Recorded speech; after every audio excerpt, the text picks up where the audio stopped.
పెద్దపల్లి జిల్లా రామగిరి మండలం రాజాపూర్ గ్రామస్తులు సింగరేణి మధ్య వివాదం రాజుకుంటోంది.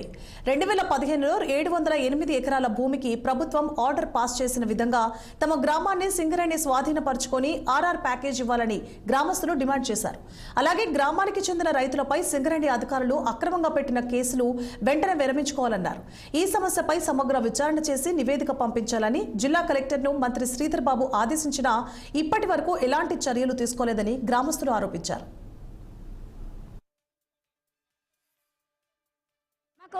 ఆ సింగరేణి యాజమాన్యంలో మా వాళ్ళకి ఉపాధి కల్పించాలి.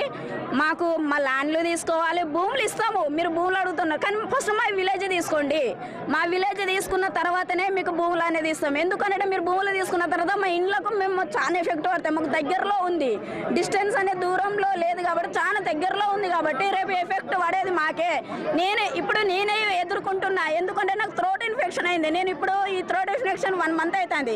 నేను హాస్పిటల్కి పోతే నీకు డస్ట్ వల్లనే మీకు సింగరేణి పొల్యూషన్ వల్లనే మీకు చాలా ఎదురవుతున్నాయి అంటున్నారు. ఒక్కొక్క మహిళలకు క్యాన్సర్ వచ్చినట్టుగా హెయిర్ ఫాల్ అవుతున్నాయి.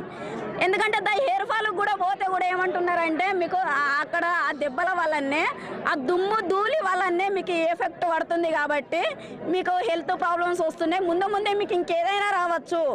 అదేవిధంగా ఈ మా రాజాపూర్ గ్రామ సమస్య పరిష్కరించాక 88 ఎకరాలు సర్వే చేయొద్దని మన 17 తారీఖు నాడు, ఈ నెల 17 తారీఖు నాడు సర్వే కాడికి వెళ్ళి మేము సామరస్యంగా బ్రతిమలాడి సర్వే చేయొద్దని ప్రాధాయపడి చెప్పిన మంత్రి గారికి, కలెక్టర్ గారికి మంత్రి గారు చెప్పారు. ఆ రాజాపూర్ సమస్య వెళ్ళాక సర్వేకి వెళ్ళాకని చెప్పంగా కూడా సింగరేణి అధికారులు కొందరు వచ్చి అక్కడ సర్వే చేస్తుంటే సర్వే వద్దని చెప్పి మేము అక్కడికి వెళ్ళి బ్రతిమలాడి చెప్తుంటే ఓసీ2కు సంబంధించిన డిప్యూటీ మేనేజర్ కోల శ్రీనివాస్ అనే వ్యక్తి మమ్మల్నే నానా బూతులు తిడుతూ మాపై దాడి చేసి మమ్మల్నే నీ పట్టా ఉందా, మీ పట్టదారులు ఇక్కడ కాదు, మీరు పట్టలేని వాళ్ళు వచ్చి ఇక్కడికి గొడవ చేస్తున్నారని మాపై వాళ్ళే అక్రమ కేసులు పెట్టడం